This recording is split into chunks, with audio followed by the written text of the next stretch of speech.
Well, it was really quite a performance, and that's really making a great understatement for this guy. Always talk about we're going to see him again. I don't think there's any question about that. And as a boxing fan, I hope it's sooner rather than later. That was terrific. Yeah, like I said, this is a really big win for Shortdog. He definitely had the louder bark. I asked for that at the beginning of the show, and he definitely showed me that he could bark, and we're going to see him bark a lot of more times. The Shortdog is the real deal. There we see how he did it.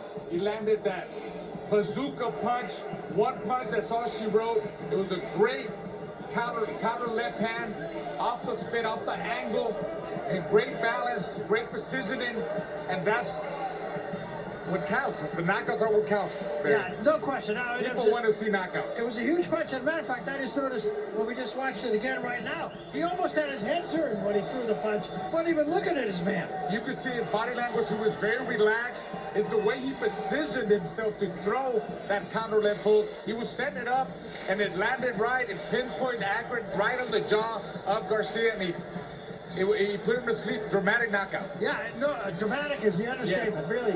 But the bottom line is, you know, when we talked to him in the fighter meetings yesterday, and this happens often, fighters often have bravado when we sit across the table from them the day before the fight. And he did too. But we all walked out of that room and said, I think he's going to win the fight. Yeah, we all thought that. We all thought he was going to win by knockout, but not that early. I thought he would maybe run Garcia out of the ring in the second half of the fight, but the way it happened, it was explosive, it was fun, and I mean, it's a high real knockout. We're going to be seeing that over the internet for the next couple of days. Yeah, one of the greatest knockouts that I can remember seeing in the I don't think we see you it. and I have been doing. I agree. It was incredible. I love to see that, and I'm happy because I know how this fighter's put a lot of hard work in. I'm sad for Eridson Garcia, you know, but he'll go back to the drawing board. He got caught. It's a good thing that he got caught early and he got knocked out. They didn't punish him throughout the fight, because that's what takes effect in a fighter, when they get punished throughout the whole fight, and he'll come back. All right, let me turn to Brian Campbell now. Brian, I know what a great fight fan you are, not to mention a professional broadcaster, but this is something for the fan. That was special. It was super special to come out, as we talked about, the biggest stage of Jordan White's career. We needed to find out here in this truth teller that is ShowBox who's for real. How about this for Jordan White? He's lost before in 2017 when he was a young prospect against Adam Lopez, who's currently a 130-pound contender. This is his 11th straight victory, 8 by knockout to get back to this point. He's called that early loss a blessing in disguise from above. And look at the maturity here at 25.